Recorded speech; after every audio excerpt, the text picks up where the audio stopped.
कहने को तो लखनऊ नवाबों का शहर कहा जाता है। लखनऊ अपनी नज़ाकत और तहजीब के लिए भी फेमस है।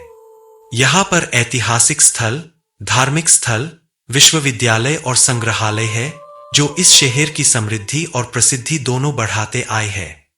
इसी शहर का एक समृद्ध परिवार, जिसकी प्रसिद्धि तो पूरे देश में विख्यात है, नाम और शोहरत से इस परिवार को सभी जानते और पहचानते हैं, लेकिन इस परिवार की असलियत आज भी दुनिया की नजरों से छुपाई जा रही है।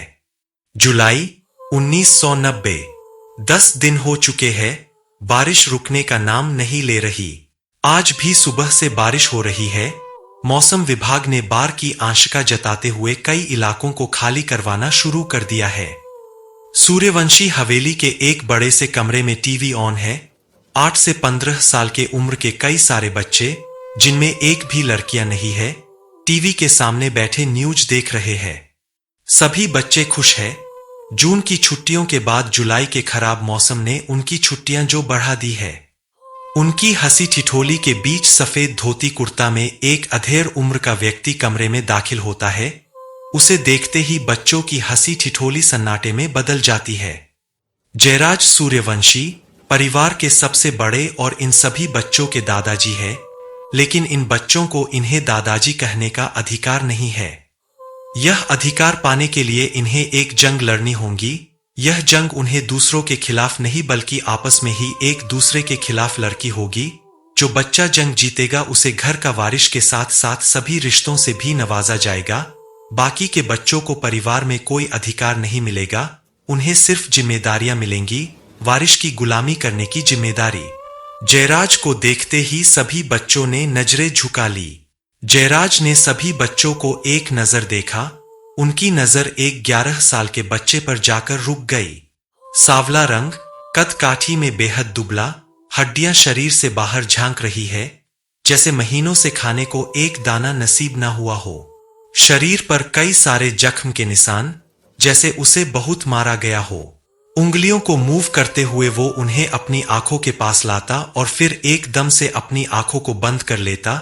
इस प्रोसेस को वो पिछले 1 घंटे से रिपीट कर रहा था, जैसे नाजने क्या करने की कोशिश कर रहा हो। थोड़ी देर उस बच्चे को खामोशी में देखने के बाद जयराज ने अपनी गंभीर आवाज में कहा, शिवांक, मेरे पीछे आओ। सभी बच्चों ने एक साथ सबसे पीछे सबकी नजरों से छुपकर बैठे शिवांक को देखा। शिवांक दिखने में बेहद शांत और मासूम बच्चा था। उसे देखकर ऐसा लगता था जैसे उसे दुनियादारी से कोई मतलब नहीं था, मगर हकीकत का उसके रूप से कोई लेना देना नहीं था। ताकत के खेल में वो भले ही दूसरे बच्चों से हारता आया था, लेकिन दिमाग के खेल में उसे आज तक बच्चे क्या बड़े तक हरा नहीं पाए थे। शिवांक को देखते हुए कुछ बच्चों की आंखों में डर था, तो कुछ के चेहरे पर शिवांक की फिक्र थी, तो कुछ बच्चे ऐसे भी देख जिनकी आंखों में शिवांक के लिए नफरत और उपहास था। सभी को नजरअंदाज करते हुए शिवांक जयराज के पीछे चल दिया। चलते हुए चोट के कारण वो लंगड़ा रहा था, लेकिन उसे सहारा देने वाला वहां कोई नहीं था। यह हाल सिर्फ शिवांक का ही नहीं था, घर के सभी बच्चों की ऐसी ही स्थिति होती थी। हर हफ्ते उनके बीच एक प्रतियोगिता रखवाई जाती थी। प्रतियोगिता कई भागों में डिवाइड होती थी। सबसे कम विजयी या ये कहे हारने वाले बच्चों को एक सजा दी जाती थी और यह सजा पूरे हफ्ते चलती थी। 8 साल की ही उम्र से शिवांक लगभग हर प्रतियोगिता हारता आया था। समझने वाले समझ रहे थे वो जानबूझकर प्रतियोगिता हारता, मगर वो ऐसा क्यों करता यह आज तक उससे कोई पता नहीं लगा पाया। जयराज के पीछे चलते हुए शिवांक एक कमरे के पास पहुंचा। उसने जयराज के कहने से पहले ही अपने सारे कपड़े उतार दिए और दरवाजा खोलकर कमरे के अंदर चला गया। कमरा चारों तरफ से कोयलों के अंगारों से दहक रहा था। आग की तपन इतनी ज्यादा थी कि वहां 5 मिनट ठहरना भी मुश्किल था। शिवांक चुपचाप कमरे के बीच में समाधि अवस्था में बैठ गया और आंखें बंद कर ली। दरवाजे पर खड़े जयराज खामोश मगर अपनी गहरी आंखों से शिवांक को देखते रहे। थोड़ी देर बाद उन्होंने कमरे का दरवाजा बंद कर दिया। फिर पास ही खड़े दरबान से बोले, बच्चे पर नजर रखना, मैं देखना चाहता हूं वो कितने समय तक इस कमरे में खुद को रख सकता है। दरबान ने सिर झुकाकर हामी भरी। जयराज वापस कमरे में आए। बच्चे उन्हें दोबारा देख वहां हैरान साथ ही परेशान हो गए। आमतौर पर महीने के 4 हफ्तों के शुरुआती 3 हफ्तों में एक ही बच्चे को सजा मिलती थी और आखिर के हफ्तों में सभी बच्चों को सजा दी जाती थी। जुलाई महीने का दूसरा हफ्ता चल रहा था। जयराज ने नियम में बदलाव करते हुए सभी बच्चों को सजा सुना दी। छुट्टियों के मजे ले रहे सभी बच्चों की आंखों में उदासी छा गई। इसी बीच एक बंद कमरे में एक औरत पर कोड़े बरसाए जा रहे थे। कोड़े की मार ने औरत के कपड़ों को चीरते हुए शरीर जख्मी कर दिया था। शरीर के कई हिस्से कोड़े के मार से घायल होकर चमकी छोड़ चुके थे। खून से फर्श लाल हो गया था। कोड़े मारने वाला आदमी भी पसीने से लहूलुहान होकर थक चुका था, लेकिन इस औरत की आंखों से एक आंसू बाहर नहीं निकाल पाया था। यह आदमी भैरव सूर्यवंशी था, जयराज सूर्यवंशी का मझिला बेटा। अपने सभी भाइयों को हराकर भैरव ने सूर्यवंशी खानदान की विरासत को जीता था, मगर उसके सामने बैठी औरत उसकी जीत पर प्रश्नचिन्ह लगा रही थी। खून से लथपथ होने के बाद भी आंखों में जुनून रखने वाली यह औरत कोई और नहीं, भैरव के सगे बड़े भाई बलदेव की पत्नी और शिवांग की मां शुलेखा थी। भैरव थक चुका था। वो लंबी लंबी सांसें लेते हुए पास ही पड़े कुर्ती पर बैठ गया, लेकिन उसे आराम नहीं मिला, बल्कि बीतते हर एक पल के साथ उसका गुस्सा और नफरत शुलेखा के लिए बढ़ती गई। घंटों से बर्फ के समान शांत पड़ी शुलेखा के शरीर में आखिरकार हलचल हुई। शुलेखा ने भैरव की आंखों में देखा। दोनों की नजरें मिली।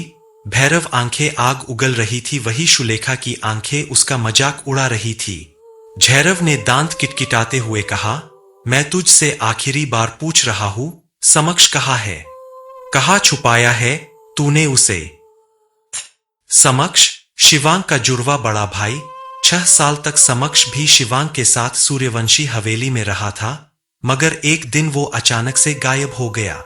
बंगले में पहरा दे रहे पहरेदार ने समक्ष को आखिरी बार शुलेखा के साथ देखा गया था। भैरव शुलेखा का पता लगाने में तो कामयाब हो गया, मगर समक्ष उन्हें आज तक नहीं मिला था। ना ही कोई शुलेखा से समक्ष का पता लगा पाया था। भैरव की धमकी पर शुलेखा जोर से हंस पड़ी। शुलेखा ने भैरव का मजाक उड़ाते हुए कहा, सूर्यवंशी परिवार के वारिस अपने रुतबे को बचाने के लिए कब से औरतों का सहारा लेने लगे।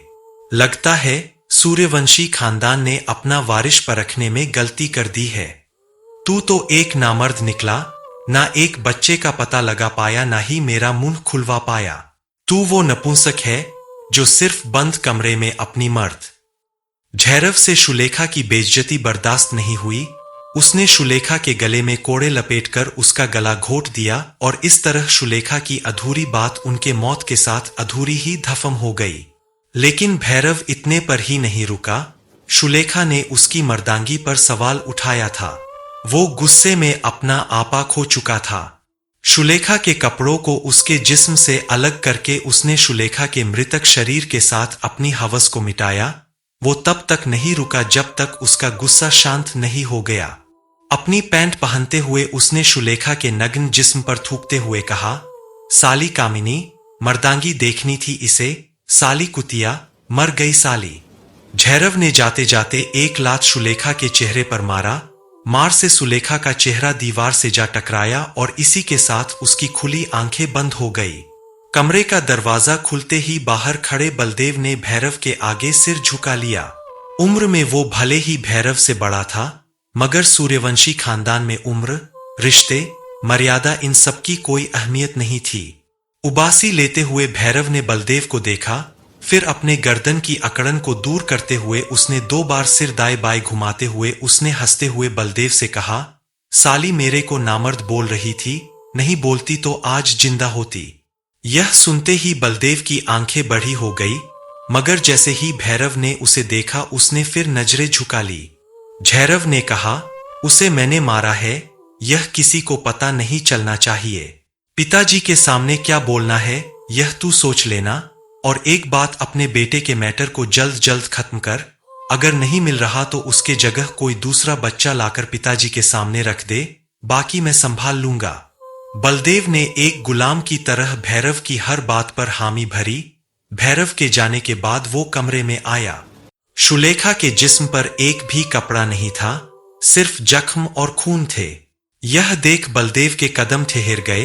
वो कुछ सेकंड खाली आंखों से शुलेखा को देखता रहा और फिर कमरे के बेड से चद्दर उठाकर उसने शुलेखा के नग्न बदन को ढक दिया। दूसरी तरफ 2 घंटों से आग के अंगारों के बीच बैठे शिवांग की बंद आंखों से अचानक ही आंसू गिरने लगे, लेकिन उसने आंखें नहीं खोली और वैसे ही बेहोश होकर कमरे में धराशायी होकर गर्म फर्श पर गिर पड़ा।